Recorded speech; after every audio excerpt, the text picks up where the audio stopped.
my actual eyesight. Is there the high drive? Deep center! Go! Go! Go! We're out of here! We're out of here! Say ya, playa! Just like they drew it up in Hollywood, Caladros, the 3-2, swing and a miss!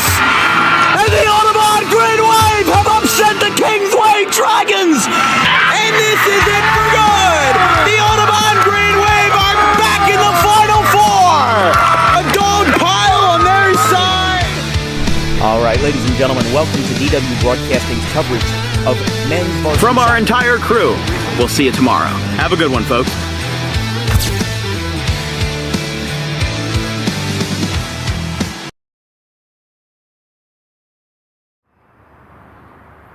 All right, ladies and gentlemen, welcome to our Wednesday edition of Dan Wilkins Broadcasting South Jersey Baseball. We've got ourselves a nice matchup here from the Alcyon Park between the Clayton Clippers and the Pitman Panthers in a Tri-County Classic Division matchup here on this Wednesday afternoon. See, I'm speechless because it's nice weather for 3 days in a row. I can't believe it. You know, we had a dreadful opening week with just rain out after rain out. We finally got some games in this past weekend with the Sterling and Gloucester in the Camden County tournament. Then we had the Ralph Shaw on Saturday and Sunday, and now we're back in business right here at home in Alcyon Park in Pitman for another South Jersey contest. Now, Pitman, we're going to see a couple of them this year, a couple of games with the Panthers this year. We'll be covering the 28th Annual Joe Lang Classic on April 27th. That's a two-game set. They'll play Pennsauken at 11:30, and the winner of that game and Gloucester and GCIT, those are the other two teams competing in this tournament, they will be right here on this on this Alcyon Park field at 1:30. So it's going to be a doubleheader on Saturday the 27th, and then we'll be back in action under the lights versus Overbrook on May 10th. But with that being said, we've got a good game tonight, and the Monera brothers for the Clayton Clippers and Nick Ambrosius, they're going to be both on the hill and behind the plate. He's got a sub-3 ERA this year in one start versus CCTS, threw 109 pitches, had 6 innings, did well. Unfortunately for Clayton, they couldn't pull it out in the end, but they're going to look to get back into the win column here versus Pitman this afternoon. The last time these two teams played was back in May of last year, and Pitman was down a bunch early, and then they came back with a 9-run inning in the fourth to win that game 10-6. They didn't score in any other inning except for either the first, where they had 1 run, and 9 in the fourth. Offense sometimes comes in bunches. They played each other in April of 2023, and they won 14-4. Pitman has won all 5 of these past head-to-head matchups, and they're going to look to make that number 6 tonight. As we said, the Monera brothers on the hill and behind the plate for Clayton. Jude Engstrom getting the start for Pitman, who, remember, just 2 days ago, went 10 innings versus the Sterling Silver Knights, a 1-0 final. Jude Engstrom not only pitched the last out, but he also got the walk-off single off of Sterling's Nate Schwartz. He got himself a gap into the right center field corner, and he got himself down, got the winning run in, and Pitman was back into the win column. Clayton and Pitman have broken from the dugouts. Ground rules are still being discussed at home plate, and we're going to take a quick break with starting lineups, first pitch, and more right after this.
All right, it's the Clayton Clippers and the Pitman Panthers in a Tri-County Classic clash here. The first game interdivision for the Clayton Clippers under Nick Ambrosius. Let's take a look at their starting lineups brought to you by Tommy D's Home Improvement. Starting off for Ambrosius's Clippers will be the football star, Ike Taylor. He takes the right field spot, batting leadoff. Nick Weisburn is the center fielder, batting second.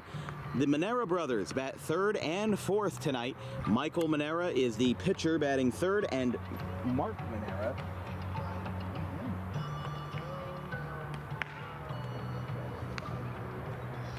There we go. Sorry about the tech issues there. Mark Manera is the catcher, batting second. It's going to be Landon Tice, the third baseman, batting fifth. It's going to be Delaney at first base, batting sixth. Then you've got yourself Christian Thibault is the left fielder, batting seventh. Jackson Petch is the second baseman, batting eighth. And he'll be followed up to close out the order by number 8, David Chapes. He is the shortstop today. Jude Engstrom, who had an outing versus Sterling just about 48 hours ago. He's back on the hill here for the Panthers in their 5th game of the season. Or I apologize, their 4th game of the season so far. But regardless of how many games they've played, they've gotten themselves off to a good start so far. A lot of people placed them high, projected them high in South Jersey Group 1, and for good reason. You know, this is a young team who only lost one senior last year, and Braden Yorty was that senior. But here's the thing, he wasn't even a starter every night. You know, he was one here and there, but Pitman still retained the core of their roster, and they're going to look to keep that momentum going in 2024. So as we visit the beautiful Alcyon Park for the first time of many here in this spring season of 2024, Clayton will bring up Mr. Ike Taylor to start off today's festivities. Pitch just a couple minutes behind schedule, 4:06 p.m. here at the beautiful Pitman NJ on a beautiful Wednesday afternoon.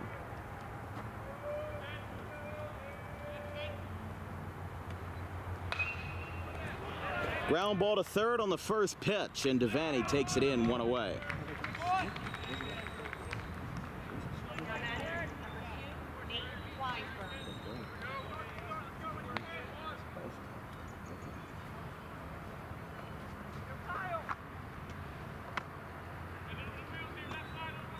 So a very quick first out, and Ike Taylor is retired, bringing up Weisburn.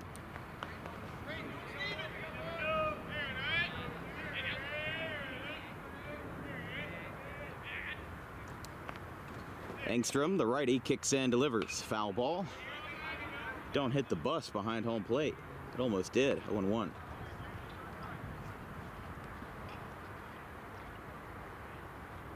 Pitman 2-1 to start the year. A 16-2 win on opening day versus Salem, and a 3-2 loss not here but at Joe Lang Field at Pitman High versus Glassboro, and then they won 1-0 in 10 innings versus Sterling. One of the things, you know, John Hopley, one of my favorite coaches to cover for in South Jersey, just because he's so charismatic and a wonderful person to be around, as that is outside, 1-2, is that they play a lot of wide-ranging out-of-conference teams. You know, they played Sterling on Monday. They play Haddon Township, another Colonial opponent, tomorrow on Thursday. And actually, they play a heck of a lot of Colonial opponents. They play Paulsboro on the 15th, Gateway on the 23rd, Gloucester on the 27th, and Collingswood on the 7th. Ground ball past Engstrom out to second base. Hudson Rue, the junior, takes it in. 2 up, 2 down.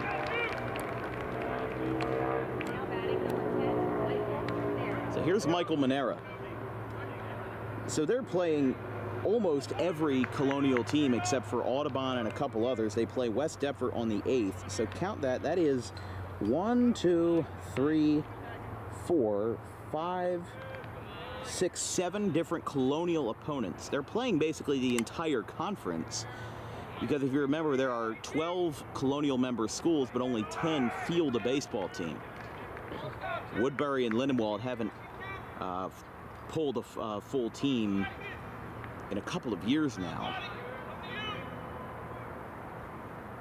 Engstrom delivers the 0-1. There's another one, 0-2. First three for the Pitman Panthers in the bottom of the first inning is going to be Braden Sharkey in center, Stephen Devaney at first, and Nick Watson, the transfer from St. Augustine, at short. Here's the 0-2. Took care of him. He got him. 2 ground outs and a strikeout. Jude Engstrom rocking and rolling in the first. We're a half inning through. Pitman grabs the bat for the first time after this.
All right, Pitman getting their first shot here in the bottom of the first. Let's take a look at that Pitman Panthers starting lineup brought to you by Tommy D's Home Improvement.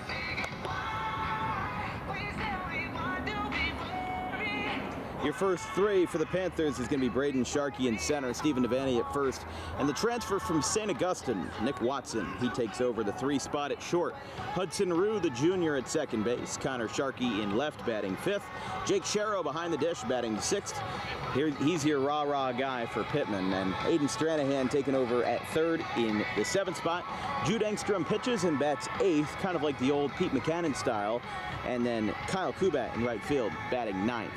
That's your Pitman Panthers order, and let's get this party started off of Michael Manera, the brother duo behind the plate and on the mound. Michael again pitched 6 innings versus CCTS on opening day in a 5-2 loss, gave up 2 earned runs, 2 more unearned runs, which gives him a sub-3 ERA in a small sample size this year. But now in his second start, he's going to be facing a team that made it all the way to the South Jersey Group 1 quarterfinals last year before falling to Audubon 8-4. Manera, the right-hander, delivers the first pitch. Got some good velo on it, but it's upstairs. 1-0. Clayton 1-3 on the young campaign. They participated in Gloucester's annual Jim Kelly tournament this past weekend. Finally, we were able to get some games in. Thank goodness, but they won 17-7 versus Pleasantville on Friday the 5th, but lost in lost in their first Kelly tournament game 11-1 in favor of Shalleck. Lost 10-4 yesterday to Woodstown, so they have been on the road since the 6th, and they've got one more road game after this. So a 4-game road stretch for Clayton here in the early parts of the season. It's fouled back by Sharkey. 2-2. They'll be at home for 2 games on the 18th and 20th.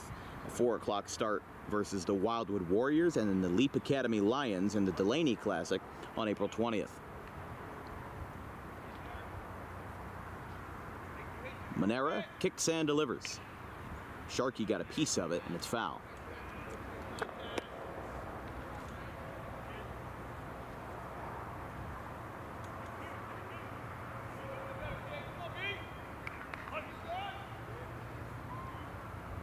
Sharkey, Devaney, and Watson. The first three here for the Panthers. A swing and a miss. Manera picks up his first strikeout, one away.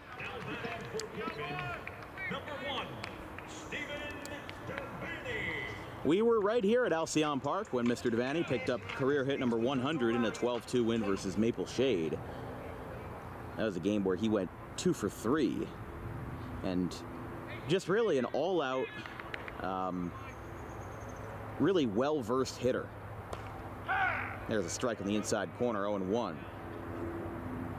I mean, that's something good about, the way Devaney plays is that they're putting him at first base tonight, but he's pitched, he's played in the outfield, he's played second, he's played short, he's played third. He's really a utility guy, but they don't put it on the roster that way. They just kind of use him wherever they need him, and it's a philosophy of you just put your best player where you need him, and he'll adapt. Bryce Harper is a good example on the Phillies, where he was in right field for a while, then he DH'd, and when he was ready to come back, he moved to first base, and that seems like that's a permanent move. 2-1. You could also say the same for Minnesota and Joe Mauer. When he was a catcher for a good 12, 13 years, 2014, he moved to first base in a move that ended up being permanent. Devaney gets on top of it, grounds it to short, throw across the diamond is in time. 2 up, 2 down for the Clippers. And here's Nick Watson.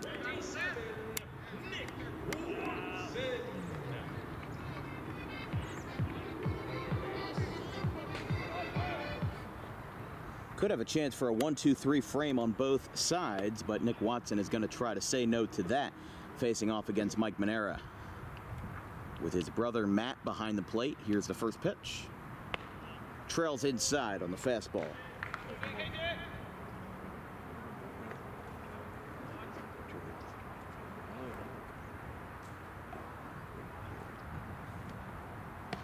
Watson takes outside, 2-0. Watson, a first-year Pitman Panther, class of 2025, middle infielder from St. Augustine. A Pitman resident, though. And now, talk about a good start. Kind of shows the leaps and bounds that are large differences between those two clubs where, he barely cracked the roster at the St. Augustine level, and now he's hitting third straight away in his first year as a Panther. Not to say he didn't work for it, but that's a 4-pitch walk. Now batting for Pitman, number 11, Hudson. Here's Hudson Rue. So Pitman's got early traffic, and Hudson Rue is going to look to make some damage as the cleanup man, playing second base this afternoon. Again, Pitman is a very versatile team. They can put a lot of their guys pretty much anywhere in the field, and it's something that works. We've seen Aiden Stranahan in the outfield, but he's playing third base today. Kyle Kubat has played the infield, but he's in right field today. Stephen Devaney is a good example. Hudson Rue is a good example as well, playing second base, but he's played all sorts of positions in the infield across his career. An uncommitted middle infielder, now facing off of Manera as the 1-0. From the stretch, strike. That's something that you just have to remember if you're Mike Manera right now, is that you can't let that control get away from you, and you have to think very short term. He gave up the 4-pitch walk, but think about what happened before. You got 2 quick outs. So if you can get that first inning unscathed, here comes the throw over to first, not in time. But if you can get out of the first unscathed, that's going to bring up your confidence levels a little bit. And even though you know that your team is an underdog to Pitman, you want to make a statement. You want to show that, hey, we've got purpose being on this baseball field, and we're going to make the plays to show you. Rue takes outside. 2 balls, 1 strike, 2 outs with a runner on first. Nick Watson. After a strikeout by Braden Sharkey and a soft ground ball by Stephen Devaney that beat him by a couple of steps. Rue takes at the letters, 3-1. Like we said, we'll be back at Pitman for a couple of more occasions this year. April 27th on Saturday for the Joe Lang Classic, a 2-game special. 11:30 a.m. is Pennsauken and Pitman, and 1:30 will be the championship game. Breaking ball gets in. So the four teams participating in this tournament this year: Pennsauken, Pitman, Gloucester, and GCIT. Now that's a bit of a change from last year, and John Hopley and Grant Shivers kind of share the same philosophy of they want to get teams cycled in and out. As Rue sends a fly ball, hit well, but to straightaway left, calling for it and making the catch to retire to side is the Clippers. Pitman leaves one on, but nothing further. We go to the second, no score, here from the beautiful Alcyon Park. We'll be right back.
Jude Engstrom in for inning number 2.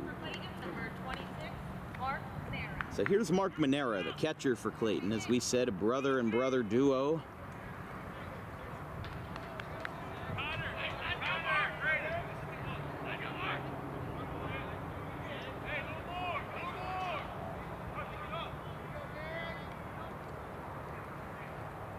First pitch to Manera, ground ball to third. And that's going to be a base hit. Couldn't get a throw down, and Stranahan eats it. So that'll be an infield single to start the second for Mark Manera. It didn't look like he fumbled it with it or anything.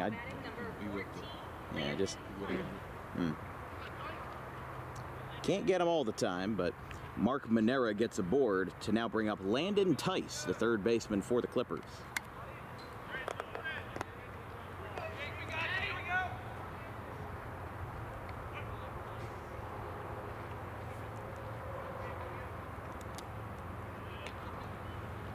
Ground ball out in between third and short. Watson's got it. He goes for the out at first, and he got him.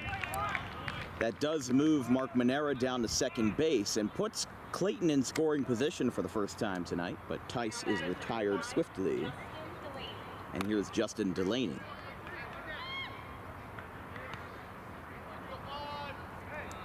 Wanted to give a special shout out to Tim Peterson and the wonderful folks over at Tim Peterson Performance. They have their game on their giant TV in the weight room, and they just sent me a screenshot or a picture of a lot of Pitman athletes watching the game during their lift. So we appreciate the support, Tim. Wish you guys a good workout. First pitch, fouled back.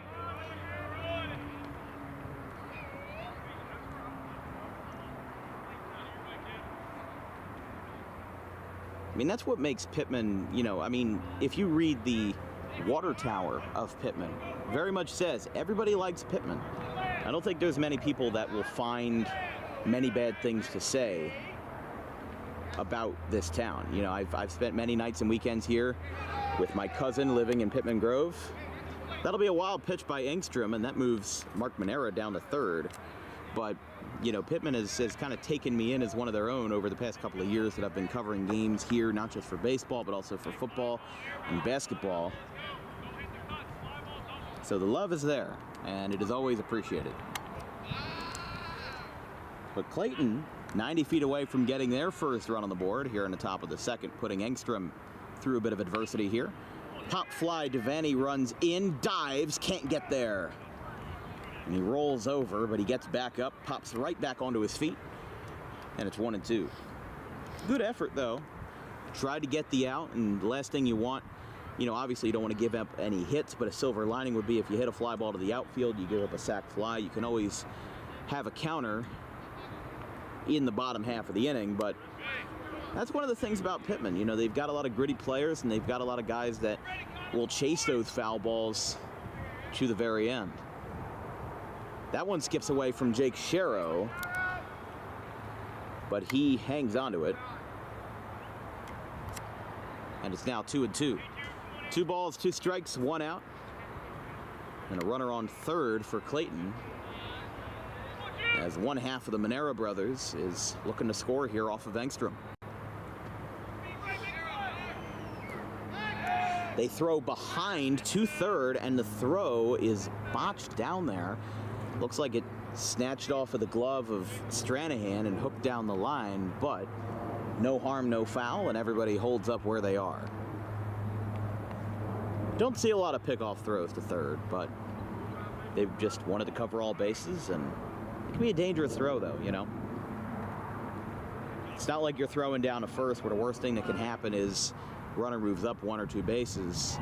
You mess up that throw at third, he's coming in, and that's a run against you and an error against your card. So, no score between Clayton and Pitman here in the first, as Sherrow and Engstrom talk this one over. Engstrom last year hit a walk-off single versus Gateway in the first round of the Joe Lang. We interviewed him. I think he spoke about 30 words that day.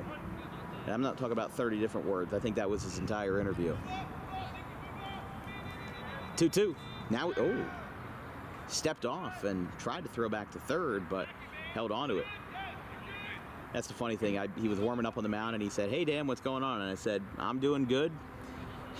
You ready for an interview today?" And he said, "No promises." Fly ball shallow left. That ball is going to drop, and it's a fair ball. Into left, picked up, and that's an RBI single for the Clippers. It's 1-0 as Delaney gets aboard and finally drives in that run. Monera from third. Clayton on top to start this one. Oh, are you kidding me? Wow. Well, take back everything I said.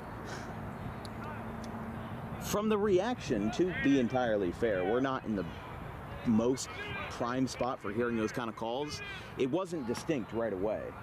So if we were right behind home plate, we would have been able to see that a lot easier. That's down. And he made it all the way down the first. It looked like he rounded the bag.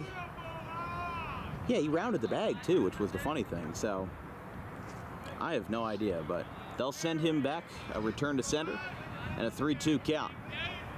With that runner still on third and a foul ball.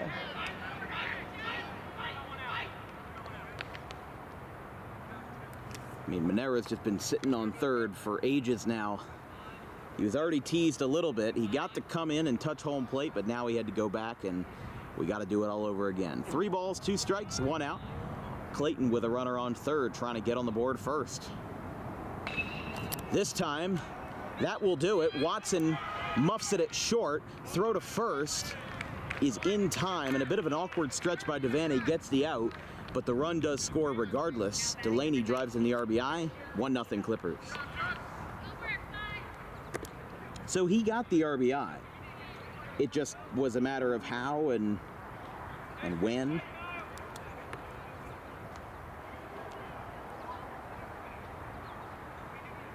If at first you don't succeed, try again.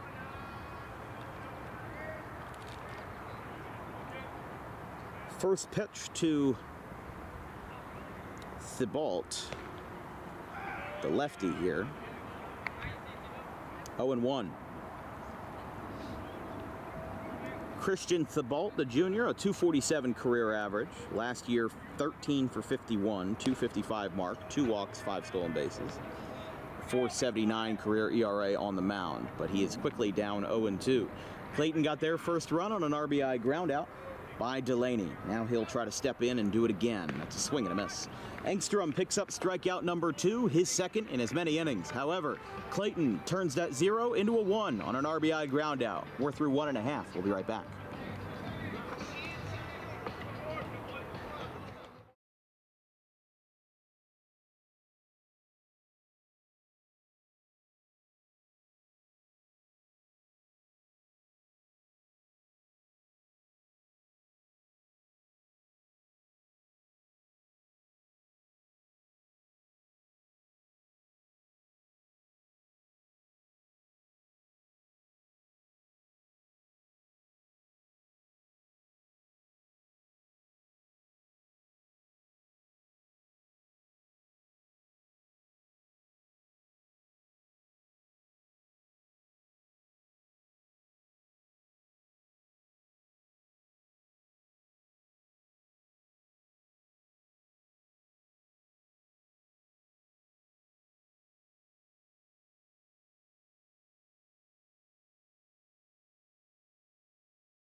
That.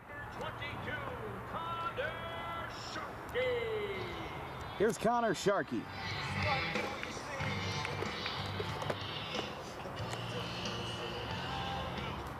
Five, 6, and 7 due up for the Panthers here in the bottom of the second inning. Just getting started here from Alcyon Park.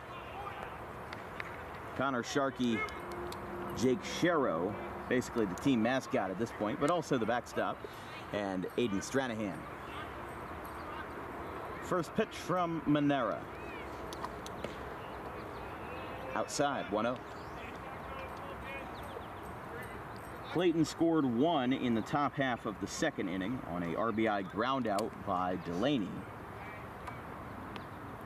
Hot shot over the middle, and that's a base hit in the center field. Pitman's got their first of the night, their first knock, and it comes from the number 5 man, Connor Sharkey.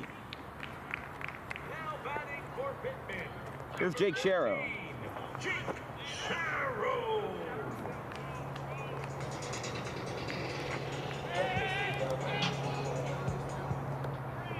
Jake Sherrow, the catcher, 5'6", 155. And probably, I mean, the reason why I call him the team mascot or the rah-rah guy is because he just has the most raw, unfiltered emotion of anybody on this starting lineup. I mean, look, those other guys, they've got a lot of grit, they've got a lot of passion, but if you've ever seen Audubon play, he is their Trent Bennell, basically. That's basically how it is. And hey, both of them also catch. But somebody with a big personality, sometimes that unfiltered personality can get them into a little bit of trouble in terms of what you say and who you say it to. Sometimes, yeah, that can get you in a little hot water, but Sherrow has very similar personality traits to him, and it reminds me a lot of that.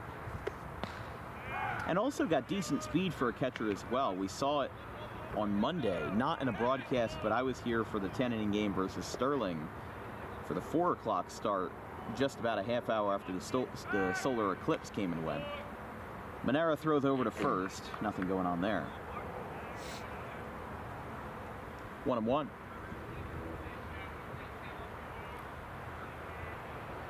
There's the pitch. Oh, runner goes, throw down is high. It skips off the glove and goes into center field. But he will stay on the bag and he will hold there. So he reaches on a stolen base. And Pitman now answers the call with a runner in scoring position.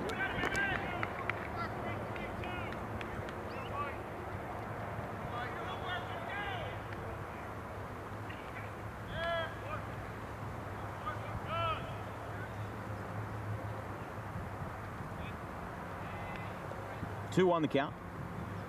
Up and in.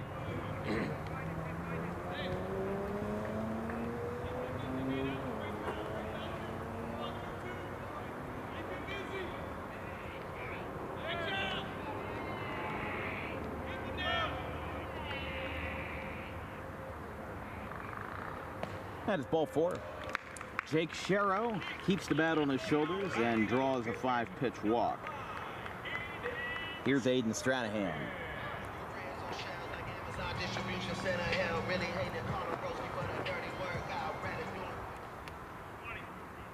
Stranahan, the number 7 hitter, and Sharrow will be pinch run for down at first.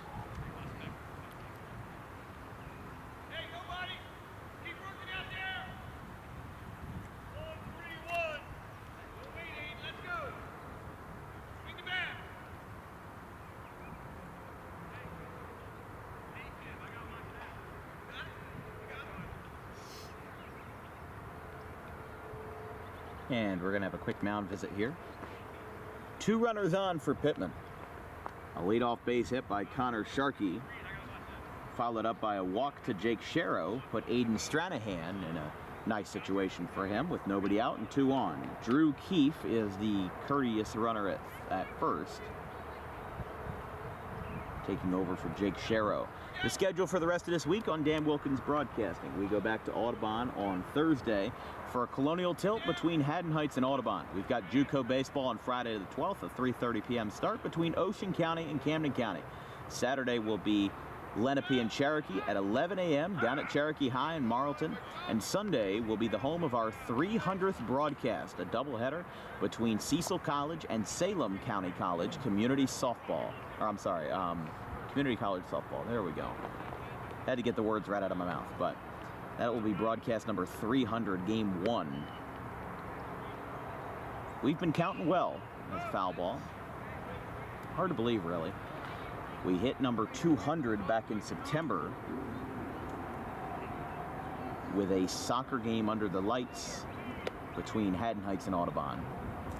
Game number 250 was just around the corner in late January. I'm trying to remember which one that was. I think it was a youth basketball paid commission for an Audubon youth basketball team. That was our 250th. That one is high. And then 300 will be JUCO softball on Sunday. It's a big number for us, and hopefully we get to 400 by the end of the year.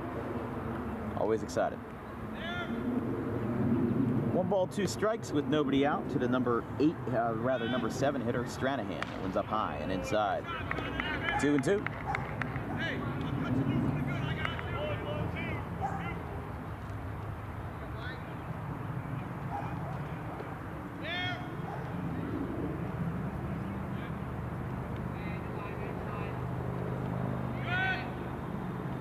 Ooh, trails him up and in.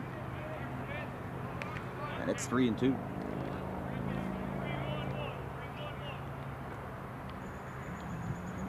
The pitcher, Engstrom, will be on deck for the Panthers here in the second. Depending on how this pitch goes, could be with the bases loaded. And it will be. Ball 4 to Stranahan.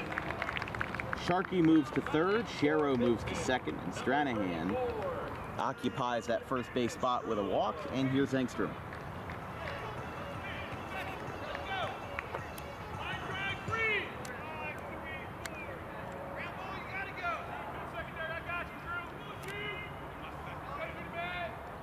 Jude Engstrom, the 6'1" junior,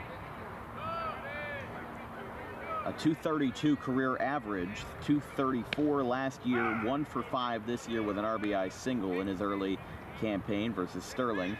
But yes, his first hit of the year and his first RBI was the one that won it in a 3-hour and 30-minute game versus Sterling that went 10 innings. Excuse me, there's a strike.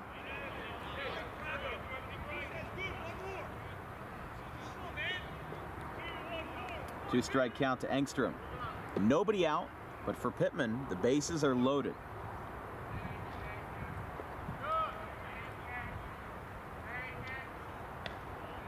Takes just below the letters, 1-2.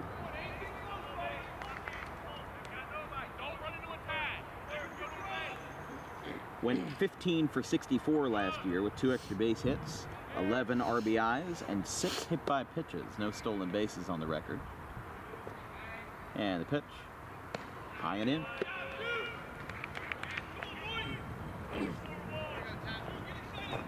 He threw 55 pitches versus Salem in a 16-2 win as a part of their home opener on Friday the 5th. And I say home opener because they were home versus Glassboro earlier, but that was at Joe Lang Field, not at Alcyon Park. And even though they were the home team, it was a little peculiar to not see them at this very storied venue. So he was actually warming up several times during that 10-inning game, but only came in for a third of an inning. 9 pitches, gave up 2 hits, and then they took him out and put in Nick Watson, who finished the job. We've got a suicide squeeze, and that's going to tie the game. And nobody gets to it in the infield. It got past everyone, and Kyle Kubat contributes at the bottom of the order with a suicide squeeze bunt single. It's 1-1. Now batting for Pitman. That's smart baseball right there. You took advantage of an infield that's incredibly young and, you know, might not have that many years of experience under their belt. So what they did is, look, it's the bottom of the order. You know, the top half didn't have too much success versus Monera early on. Now you've got the pressure on. Bases loaded, 1 out, and the top of the order is back up. Here's the pitch. Sharkey grounds it into fair play. At third, he scoops it, fumbles it, and that's going to be an E5 to give Pitman a 2-1 lead. And in the matter of a minute, they go from losing to winning. An RBI that scores Sharrow's pinch runner, Keith.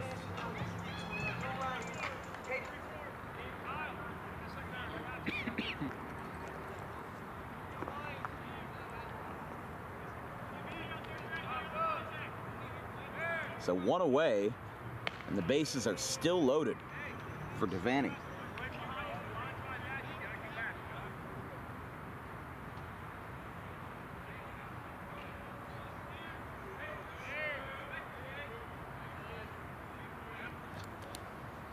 One ball, no strikes. Slider gets in there, 1-1.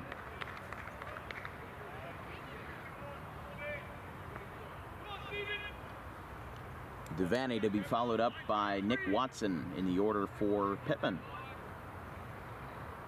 1 ball, 1 strike, and the delivery. Devaney with a hot shot down to third. It's trapped. The throw to first is going to be offline. He gets the tag, though. No, he dropped it. Hold on now. That's going to bring in 2 more runs as a defensive miscue is going to lead to 2 more runs, and Devaney will be safe because he didn't get the tag down. The infield just not having a good time for Clayton.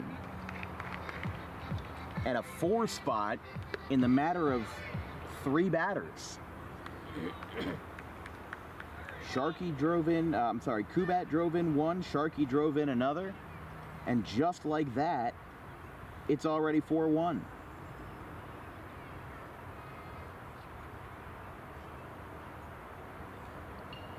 So all 4 runners originally, Sharkey, Sharrow, Stranahan, and Kubat, have already come in to score. Sharkey moved to third, and now Devaney's at first. And how about this for Pitman? They have given themselves a big spot here in the second. I mean, Clayton got some life in the top of the second. They just only strung enough together for 1.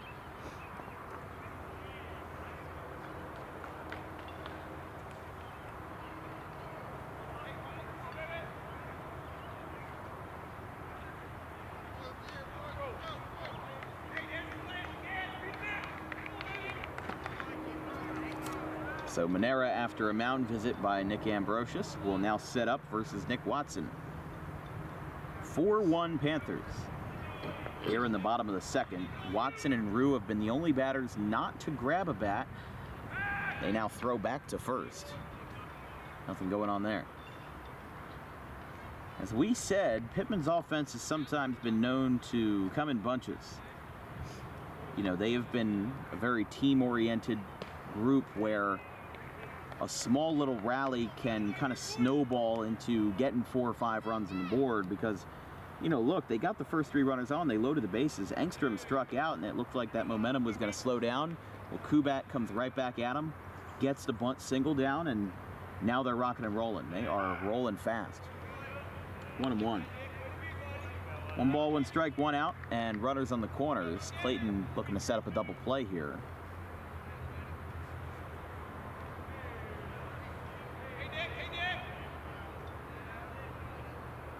Foul. Look out in the parking lot.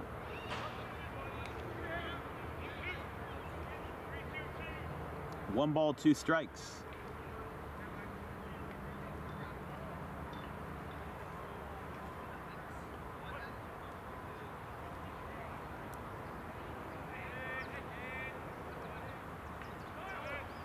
Ground ball, foul down the third base line. Don't forget to vote in our DWB fan vote poll for Monday, April 15th. You get to decide as a viewer where we get to go for our Monday broadcast. I'll actually have to make sure that is still up. I think it might have expired, and yes, it did. I apologize. So we'll tell you right now, with a big, overwhelming majority of the vote, PVI and Cherry Hill West will be our fan vote game for Monday, April 15th. Going to be a fun one. We've got 2 Rutgers-Camden games next week as well, as here's a fly ball out to left. It's pretty deep, but playable. Taken in and left, tagging is Sharkey, and a 5-run inning for Pitman. Watson is retired. It's 5-1. Now batting for Pitman, number 11, Hudson Rue. We'll actually have 2 Rutgers-Camden games next week. An out-of-conference night game, their senior night versus Alvernia on the 16th, and then a crucial NJAC game versus Stockton on Thursday the 18th. We're mostly taking it easy next week, but going to be fun regardless as we settle into this baseball season. Throw over to first. Devaney's safe. He's the only runner that remains. Runner on first and 2 down. 5-1 Pitman. As he squares up against Hudson Rue, the 9th batter of this inning. That one skips away, and Devaney now gets to second uncontested. Don't forget, for one of the most exciting weekends of the year in South Jersey, the Thank You Classic, out for its 3rd annual appearance.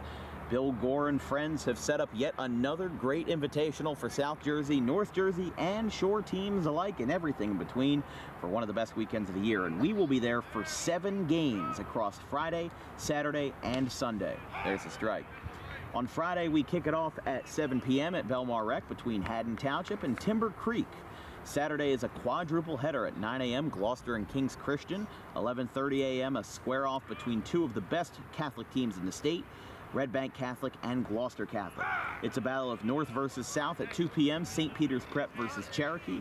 And a 7 o'clock game down at Belmar Rec to close out that Saturday night, Delsea versus Notre Dame. We've got 2 more games on Sunday, 2 o'clock, Toms River East versus Bayonne, the North 1 Group 4 sectional champion from last year, and Hope John and Donovan Catholic. There's a line drive in the left. Rue is going to make sure these guys bat around. It's an RBI single for the junior, and it's 6-1.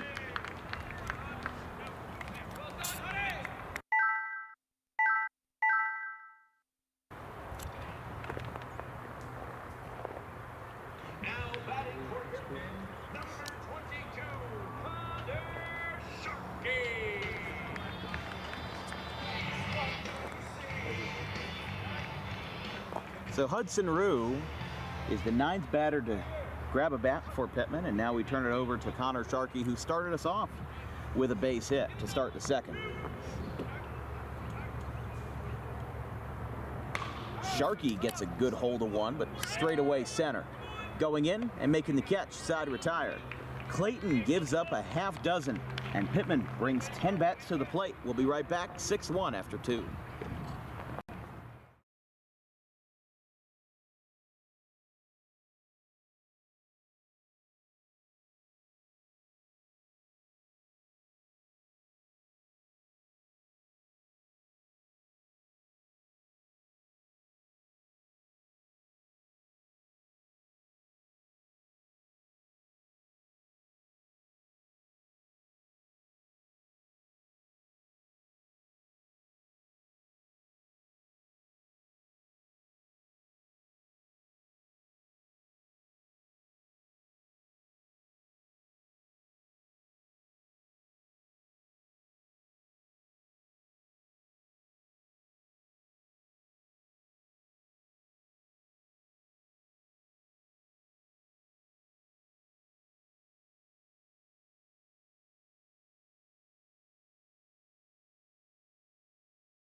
top of the third inning. Clayton started off the inning up by 1, now trail by 5 after 10 Pitman batters came to the plate and 6 runs scored. Engstrom, the first pitch strike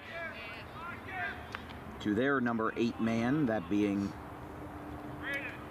Mr. Jackson Patched. 0-1. Another one.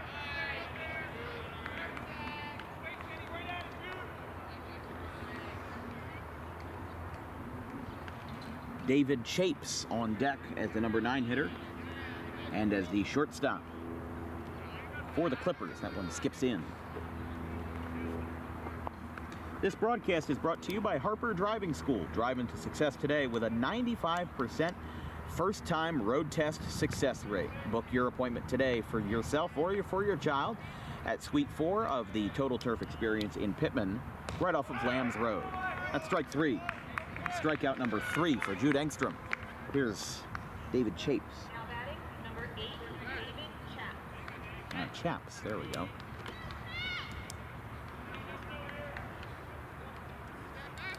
That lineup will turn back over to Isaac Taylor here in the third. Pitman rolling out a couple of new jerseys this year. They've been trying out these orange tops with the white lettering and white pants. Last year they mostly had black tops. I think the only jersey that they wore was their black top, but they now have a 3 jersey rotation, including a pinstripe option that they will be using for some of their night games this year. I'm not told when it will be. They have not been unveiled yet, but the Pitman High School baseball account told me that they look very nice, so I'll be excited to see them on May 10th versus Overbrook. Now, I'm not sure if the entire jersey is pinstripes or if it's just a special pants option. I'm not sure, but they went from 1 jersey to 3. I mean, there's not a whole lot of schools that do multiple jerseys for the home and the road. I mean, they'll have like a home and road, and not every school even has that, but you know, like you've got Timber Creek, who has your navy blues, they've got a powder blue, and they've got a road gray as well. You know, before Audubon switched to these bright yellow jerseys, they only wore the green tops, and they had gray pants even at home games, which felt a little odd, but what are you gonna do? It's 2-2. And the pitch. Swing and a miss. Engstrom knocks down the bottom of the order back-to-back. 2 away. 4 strikeouts for Engstrom. So here's Ike Taylor. If you're just tuning in, Pitman leads Clayton 6-1 in third.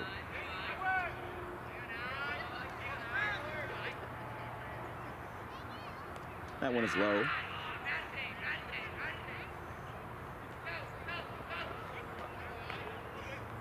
Yeah, but I'm glad to hear in South Jersey that we're covering a decent amount of tournaments and different invitationals so that we can see teams that we otherwise wouldn't know the wiser to cover during our normal scheduling. A pop-up in the infield by Taylor. Devaney calls for it, and he makes the catch, side retire. Engstrom gets 3 up, 3 down. We go to the bottom of the third, 6-1.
Bottom of the third, Pitman starts off their third inning with with Jake Sharrow. Sharrow, Stranahan, and Engstrom batting here for the Panthers in the bottom of the third. This broadcast is brought to you by Tommy D's Home Improvement. Make your dream kitchen come to life today with wholesale kitchen cabinets and countertops at heavily discounted rates. Visit today at 612 Creek Road in Belmar next to the 42 on-ramp. Inside, curveball looked like it just missed off the corner from Manera. Manera threw 109 pitches versus CCTS on opening day, which for them was Friday, April 5th, in a 5-2 loss. He had four total runs, 2 earned, 2 unearned, but he threw 6 innings. Clayton had scored in the middle innings, and CCTS had jumped out to a 5-2 lead after the 7th, as it's now 3-0. Sharrow walked and came around to score his first time.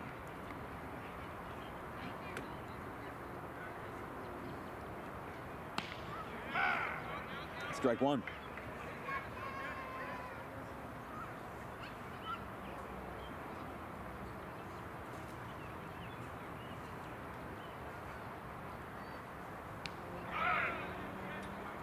That will put him on first. Now batting for Pitman, number 5, Aiden Stranahan. Distribution center, hell, really hate to call him Broski, but a dirty work, I'd rather do it. Don't forget, all the commercials you see on Dan Wilkins Broadcasting are produced, filmed, edited, and recorded by myself and my wonderful crew. If you're a small business owner and you're interested in getting in on the advertising game, commercial options start for as low as $250 for a 6-month package. The most popular one is a $500 option, and all of it goes towards my college fund and upgrading our equipment.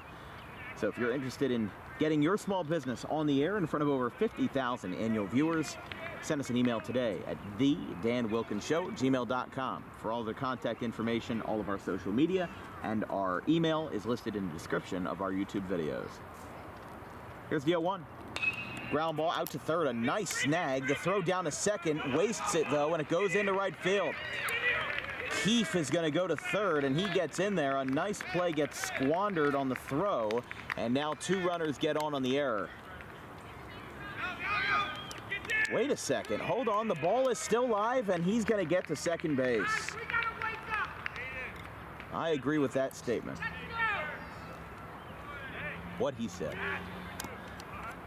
And now the Manera brothers will talk this one over. I mean, that's just a lack of awareness in the infield. You know, look, he made that nice play, got to stop at third, but then the throw was like a foot wide, and they got really lackadaisical once the play was over and allowed Stranahan to get that extra base. So that's rough. I mean, you know, look, these guys were 4 runs apart the last time they played. It was a good offensive game, a 10-6 final. But right now, Pitman looks like they, by far and away, have the upper hand. Here's the pitch. Strike one. And sometimes a mound visit like that can be what you need to kick off a good stretch here. Because Manera was good in the first inning. He had a strikeout, a weak ground ball, a walk, and a flyout. You know, his defense backed him up, and it's not that Manera's been bad. His control's been a little off, but it's just that his defense hasn't backed him up. And, you know, for Clayton being a team that only has 2 bench players, they field 11 varsity starters.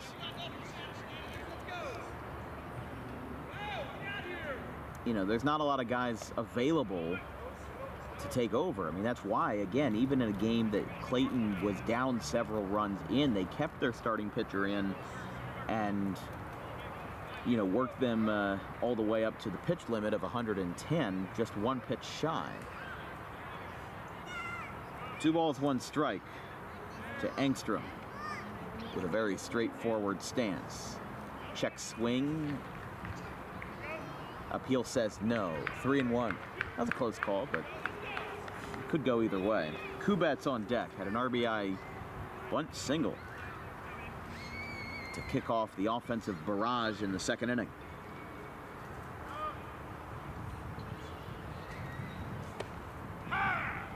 Strike two. Engstrom struck out his first time.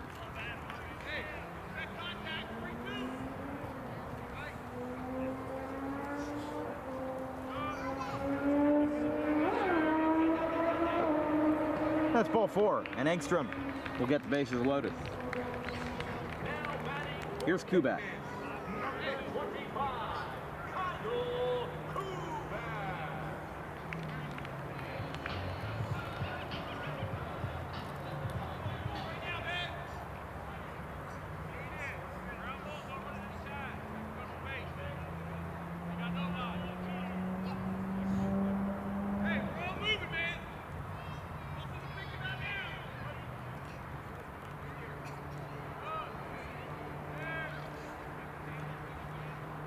Kubat rockets one out towards straightaway left. It's caught. Runner tags. Throw is cut off. They could have had a clean throw to the plate, but he is safe. And the sacrifice fly makes it 7-1 Panthers. Now batting for Pitman, number 2. I don't think they should have cut off the throw there. It looked like he had a good pass to the plate. I mean, you know, hindsight is 20/20, obviously, but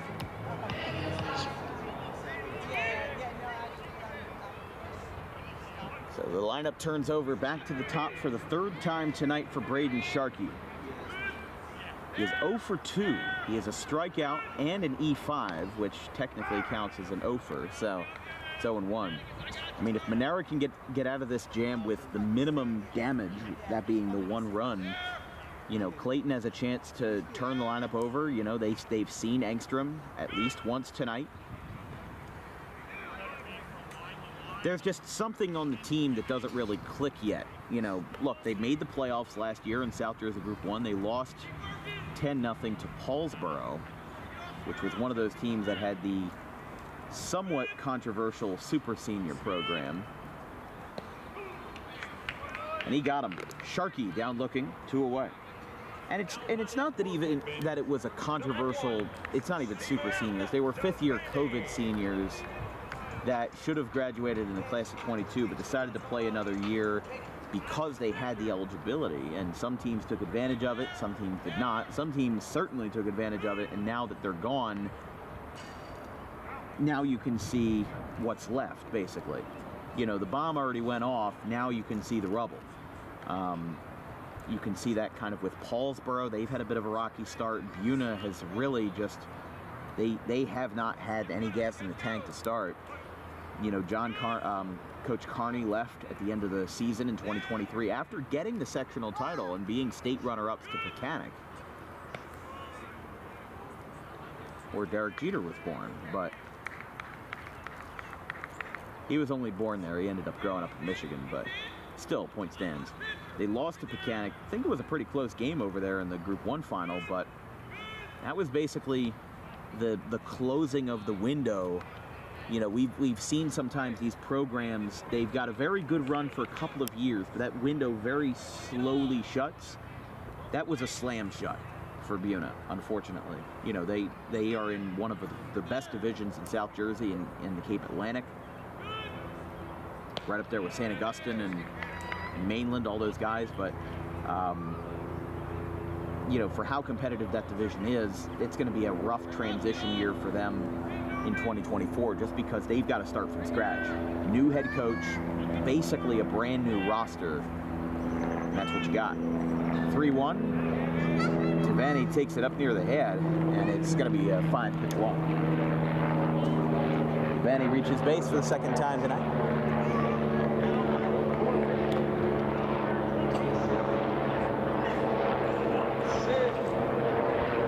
So here's Watson. Nick Ambrosius coming out on the hill to talk to Monera.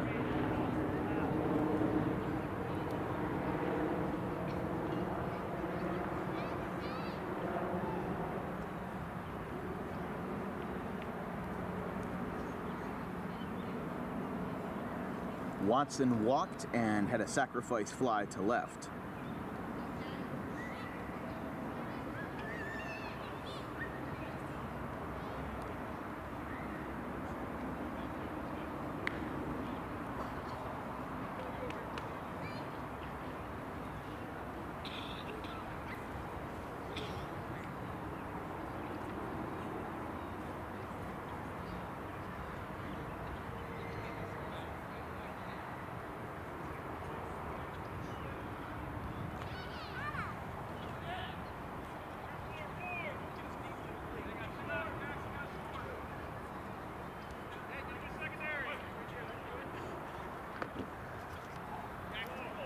All right, back in business here.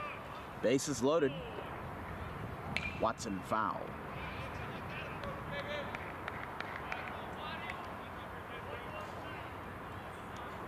This year we set up our DWB home run board, tracking all home runs that were hit across our baseball and softball games with the pitch type, the inning, the distance, and other analytics.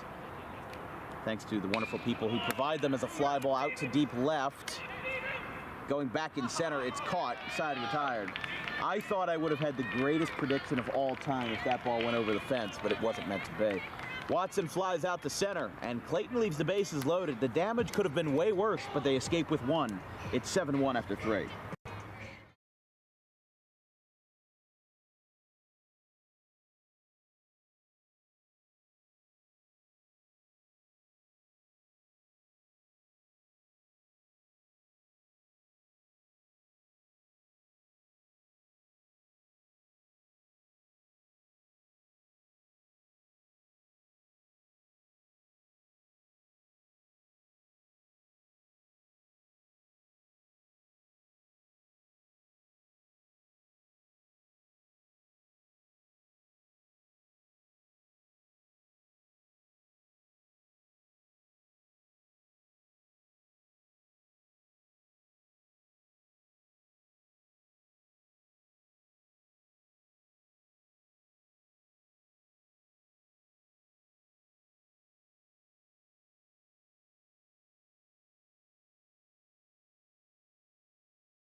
All right, you can read that. It's time for DWB Trivia Time.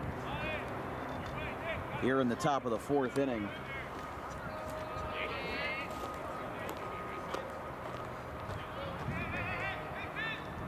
Today's question is, when was the last time that 2 pitchers won both the American League and the National League Rookie of the Year? Is it A, 2011, B, 2005, C, 1998, or D, 1976? The answer will be revealed in the bottom of the 4th inning.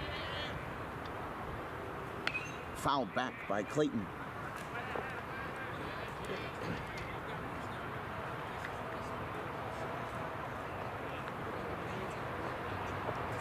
Quickly 0-2. To Weisburn.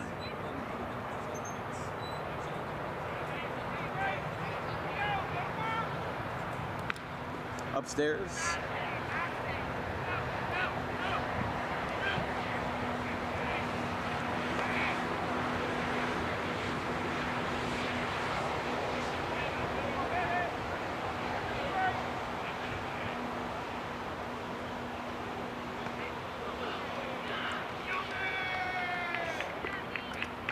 He got him. Or no, I apologize. He'll be on at first with a hit by pitch.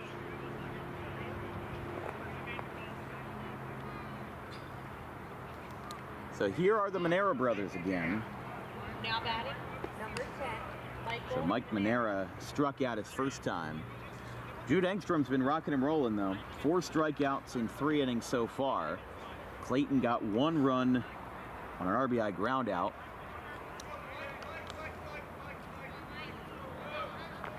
It's gotten really hazy in the outfield. I don't see any smoke or anything, but over the past couple of minutes, center and right field is kind of, I don't smell anything either. It's just gotten really hazy. I'm not sure if the camera will pick it up that well, but you can kind of see that it's a haze moving over right and center field. It just kind of popped up a minute ago. Yeah, there was a brush fire in Elizabeth, but that was Yeah, now it's already gone, but that's really weird. That will be Clayton's first hit of the day. You know, we already had asked Pitman's dugout about a scoring clarification in the second inning. Now it doesn't matter. Engstrom gives up his first hit to Mike Manera.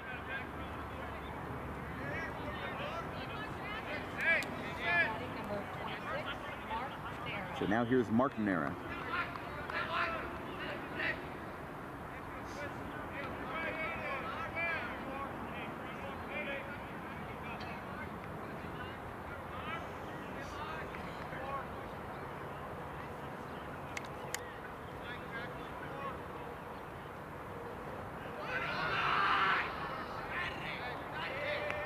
Want to know?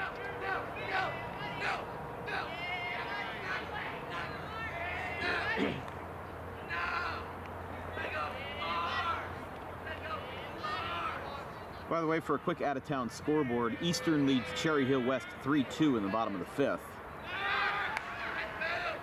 St. Augustine leads their game 2-0. Of course, their Twitter account doesn't actually post who they're playing against, but they are playing, it's like, it's not Kingsway, but whatever it is, they're leading 2-0.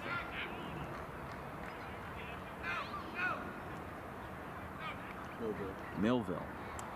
Oh yeah, they have, I forgot, the Hermits have their own broadcasting network over there at St. Augustine. Could have just checked in on that. Although I will say, for the record, we actually have more viewers than the St. Augustine game has right now, so interesting, to say the least.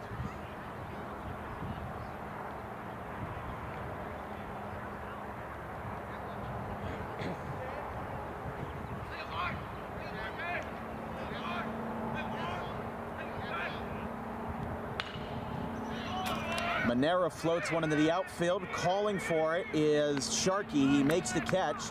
Now running down the third. He's got a chance to get him. He got him. That's a great throw. A great throw from right.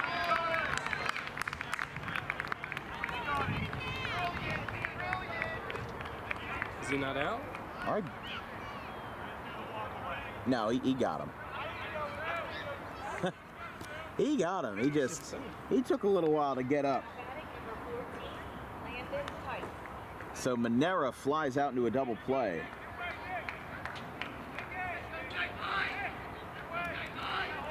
And that really puts a big halt to Clayton's comeback plans here in the fourth.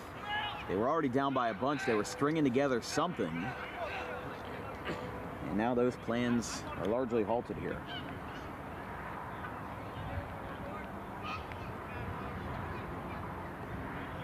So we got a clarification. That play in the second that was a single was originally a single and then changed to an E5. So that was Engstrom's first hit allowed in the fourth. But the only reason why we were talking about it was because if Pitman ran away with the game and ended up it being a scenario where it was either one hit or 0 hits, that's a big deal. Last time we had a DWB no-hitter was Bishop Eustace. Landon Mack, the Rutgers commit, threw a perfect 5-inning game versus Cinnaminson in a 10-0 final in the Ralph Shaw consolation game. A swing and a miss, 1-1. Struck out double-digit batters in 5 innings and also contributed at the plate as well. It was deja vu of this year. You know, last year's Ralph Shaw was the exact same, not in terms of winners and losers, but in terms of the actual tournament itself. Same 4 teams, same consolation game, same championship game. Eustace repeated as third place winners, and Kingsway took down Audubon 8-0 in that championship game. Kind of a dud, but they took that one home and won their title. Second time in 3 years. That one misses. 3-1. Lando Tony. They call him Lando Otani? Lando Tony. Lando Tony.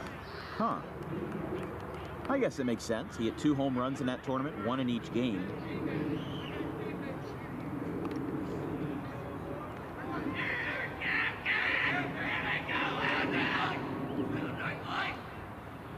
Engstrom delivers inside. That's ball 4.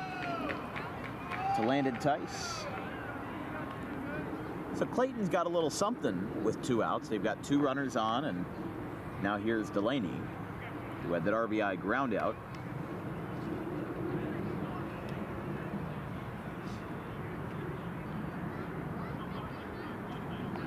So assistant coach for the Panthers, and they're going to talk to Jude Engstrom out there. I assume he stays in the game in the situation, but we'll see what they do here. No action yet in the Pitman bullpen or even in the Clayton bullpen. I think they're pretty content with Manera, considering that Errors have made most of his runs unearned. By the way, a pinch runner at first for Clayton is number 4. That is somebody, let's see, that is Jamison Emerly, a sophomore. And speaking of the devil, we do have a Pitman arm warming up in the pen, so just like that, Drew Keefe is going to get up, and he is going to toss some to his bullpen catcher, Jackson Austin.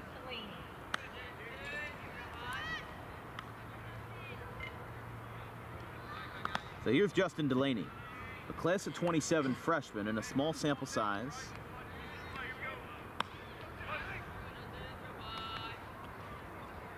Three for 11, a 273 average, 1 extra base hit.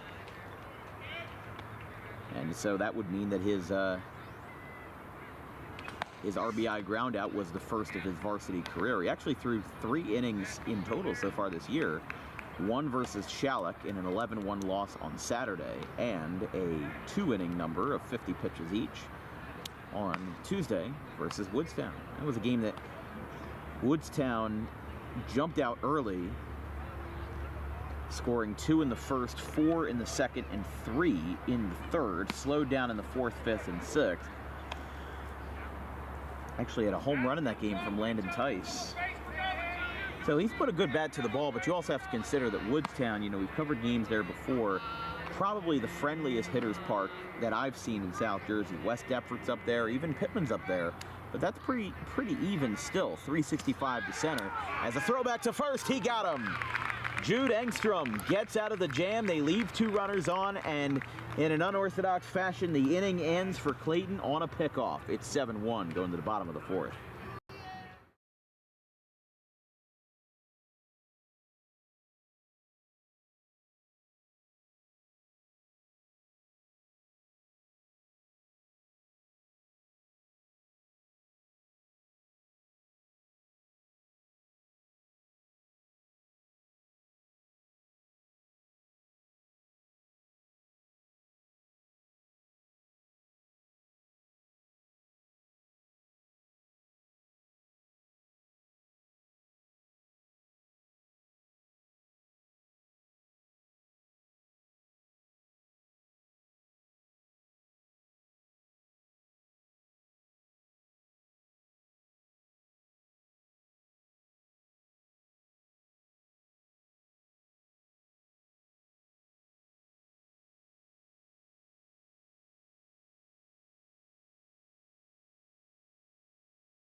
Chris on bullshit. He's vice, I think, now. Bottom of the fourth inning, it's time to reveal the answer of DWB Trivia Time. Today's question is, when was the last time that two pitchers were American League and National League Rookie of the Year? Was it 2011, 2005, 1998, or 1976? And Chris, I was going to ask you if you wanted to know the answer, but you do anyway. 2011. Jeremy Hellickson of the Tampa Bay Rays in a fly ball to center field, straight away, going back and making the catch out there in center. Will be Weisburn. One away. So one pitch, and Rue is retired.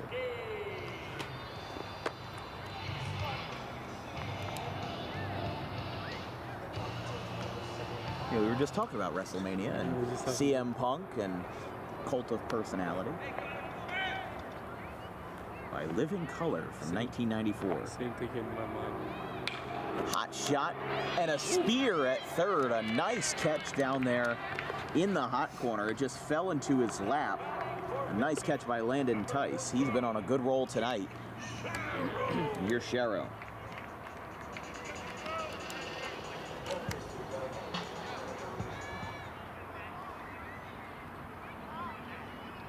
But yeah, Jeremy Hellickson of the Tampa Bay Rays and Craig Kimbrell of the Atlanta Braves were the last two pitchers to win both the American League and the National League Rookie of the Year. It's been a position player in every other year except for 1976 as Sherrow drills one past the shortstop for a base hit.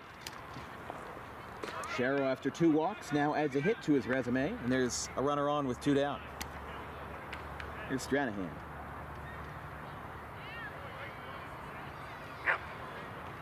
Now batting for Pitman, number 5, Aiden Stranahan. Distribution center, hell, really hate to call him broski, but a dirty word, I'd rather do it.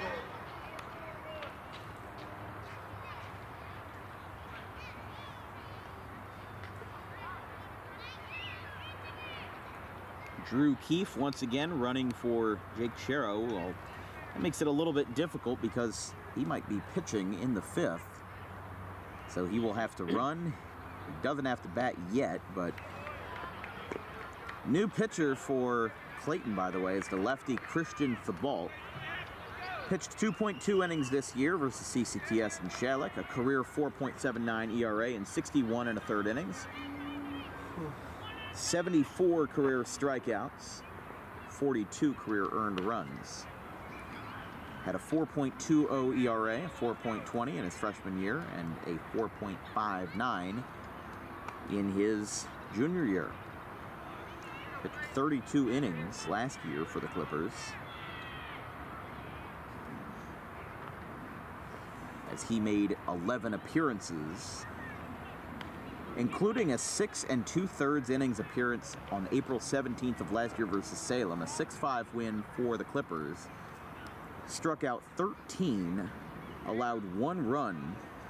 That was his career high, and that's where most of his career strikeouts have come from. A 13 strikeout, near complete game performance. He threw 106 pitches, so he couldn't finish the complete game due to the 5-day rule. And there's a strike. 2 balls, 2 strikes to the number 7 hitter, Aiden Stranahan. Here in the bottom of the fourth over at Alcyon Park in Pitman.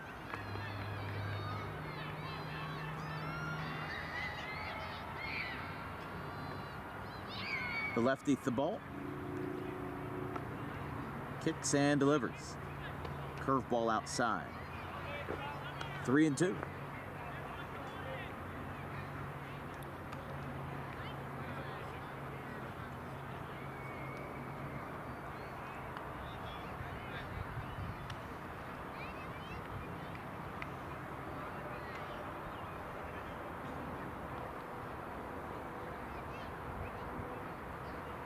Three balls, 2 strikes, and a fly ball out to deep left field by Stranahan.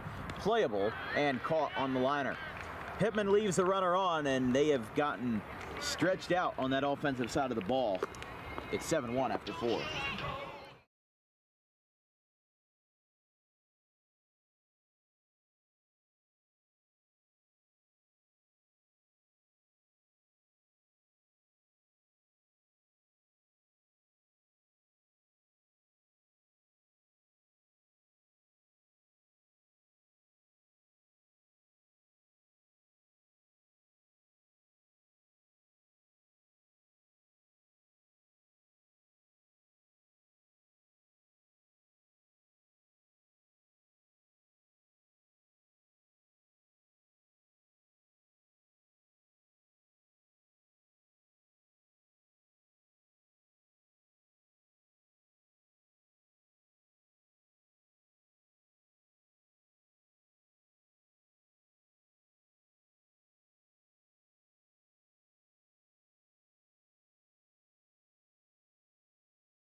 What's on my shirt? Top of the 5th inning. This broadcast is brought to you by Garden State Pet Center. Keep your pet happy and healthy with the most organic food products available in all of South Jersey. Visit today, not just for food, but for toys, cages, accessories, and more. Visit today 7 days a week on the 200 block of White Horse Pike in Audubon, or visit online anytime at exoticpetsnj.com. 0-1 to Delaney. It'll be 6, 7, and 8 for the Clippers as they look to get back into this game. And that ball went behind him from Eggstrom. Drew Keefe was warming up in the bullpen, but he's still hanging out in the dugout. He might just be ready to go.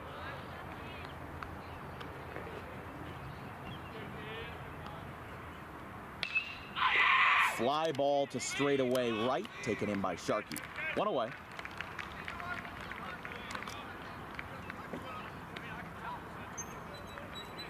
Now batting, number 19, Christian Thibault.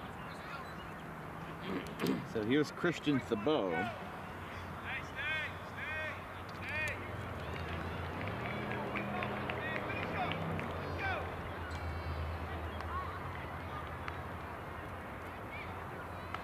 Swing and a miss at a fastball high. Engstrom had a 5.92 ERA in 2023 as a sophomore. Struck out 19 in 36 and 2/3 innings. I mean, it's no secret that they're not throwing their number 1 starter. I mean, you know, it's pretty much everybody on this roster can pitch and has pitched at some point. You know, and that's what's important about the Pitman team, is that a lot of these guys are just utility players that are right now just fitting chess pieces on a board. You know, Devaney can pitch, Rue can pitch, Dane Collum, Braden Sharkey, Stranahan, Kubat can pitch. You know, they've got a very deep bullpen just by the sheer nature of everybody can pitch. And this is a very perfect example of one of the things of there's not really any room for POs on a roster like this where, you know, you might only have a couple guys on the bench that are playing on the varsity roster. Here's a fly ball out to right, hit well, but Sharkey is there again, and he'll make the catch. See, they're hitting the ball well. They just are hitting it right into the gloves of the opponents. And here's Jackson Petched after back-to-back fly balls to right.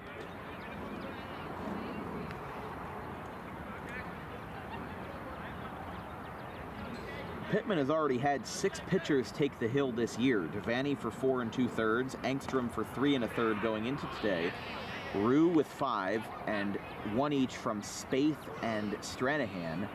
Watson has thrown 7 innings this year, but all of them in relief. 2 1/3 versus Glassboro and 4 2/3, all of them in the extra innings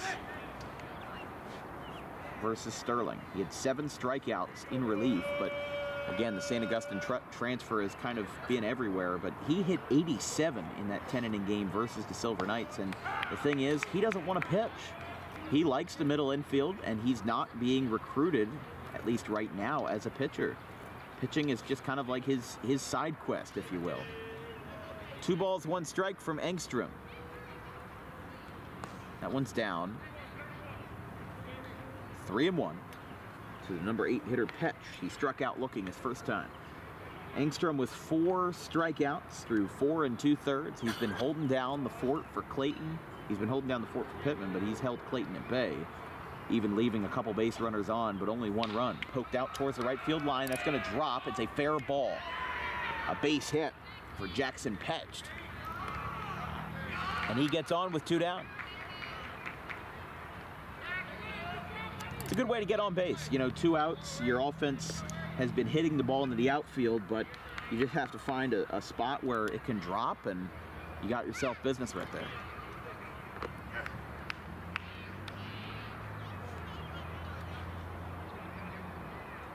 John Hopley is coming out, and it looks like after 4 2/3, the day will be done for Jude Engstrom. He'll take the ball from him, and that'll be it for the junior right-hander. Gets a nice ovation for the Pitman faithful, and we'll have a DWB pitching change here. Drew Keefe takes over for Jude Engstrom after 4 2/3 innings, 1 earned run. Actually, that run now unearned because of the error at third base and 4 strikeouts. We'll be right back. Pitman leads by 6 in the 5th.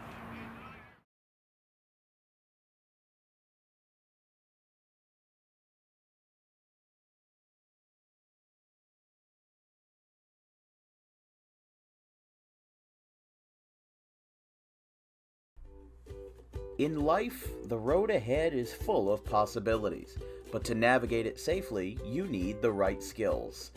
Harper Driving School is the premier driving school serving Gloucester, Salem, and Camden counties. With experienced instructors, many of whom are teachers in local schools, we are dedicated to your success and will help you master the road with confidence. With an over 95% success rate of students passing their road test on their first try, you know your student will be in good hands while embarking on a huge step of their young adult lives, all while avoiding the lines at the DMV and getting insurance discounts. We chose Harper, and so should you.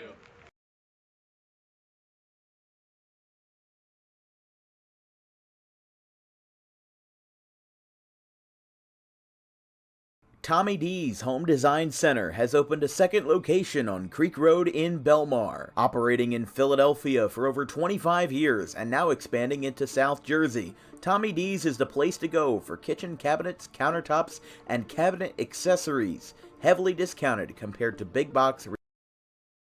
Sometimes you just have to cut that one off early. David Chaps, the number 9 hitter, facing the new pitcher for the Pitman Panthers here, Drew Keefe, making his 2024 debut, and as we mentioned, the 7th pitcher to take the hill for the Panthers in their 4th game of the year. There's ball 1. Keefe, the 6'1" sophomore, class of 26. Last year as a freshman, a 1.5 ERA, 13 strikeouts, 18 2/3, just 4 earned runs and 4 walks. Strike 1. After back-to-back flyouts by the Clippers, they got some late life with a 2-out single by Jackson Petch. Now this brings up the number 9 hitter, David Chaps. A 150 career average, 3 for 20, was 3 for 12 last year, but off to an 0 for 9 start this year. Got 2 RBIs last year and has a grand total of 13 innings on the hill as an underclassman for the Clippers. Here's the 1-2. Swing and a miss. Wavers that one rather unfavorably down the line. They'll throw it down to first, but now the ball gets over Devaney's head. Oh my goodness, what a gaffe. A routine play goes awry, and it will be Keefe's first strikeout, but it'll be an error. Wow, that is not something you usually see from Pitman. Sometimes the routine plays are the toughest to make when it becomes muscle memory and it's just a quick lapse, and that's what happens. So after the strikeout, Clayton has 2 on here. Swing and a miss by Isaac Taylor. 0 for 2, a pop out to first and a ground out have been his night so far.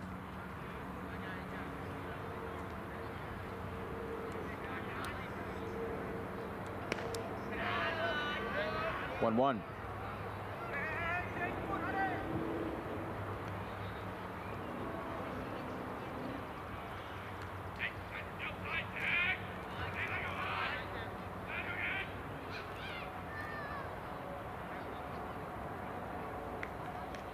Another swing and miss. Now they throw back to second base. Rue scoops it and hangs onto it, and it's 1-2.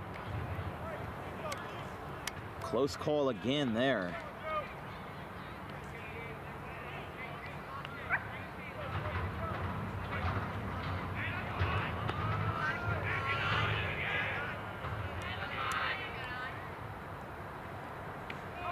Strike 3. Drew Keefe gets 2 strikeouts. Jake Sharrow throws off his helmet, very frustrated over that last play. We go to the bottom of the 5th. Clayton leaves 2 on. It's 7-1.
for Jude Engstrom. So Jude Engstrom now assumes the DH position here after being replaced on the hill by Drew Keefe. Right-hander Aiden Stranahan is already up in the hill for Pitman, but the lefty, the Bolt, still delivers a first pitch strike. Engstrom 0 for 1, a walk and a strikeout to his name tonight. 8, 9, and 1. Batters on deck for the home side Panthers. 1-1. Pitman had an offensive barrage, putting up 6 runs in the second inning, scored another in the third, and now have been quite quiet since then, as Clayton has gotten into their bullpen tonight. 1-2.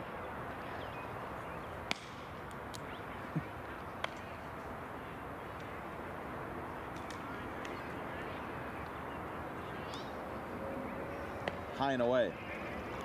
2-2. Kyle Kubat on deck. He's driven in 2 RBIs tonight with a single and a sac fly.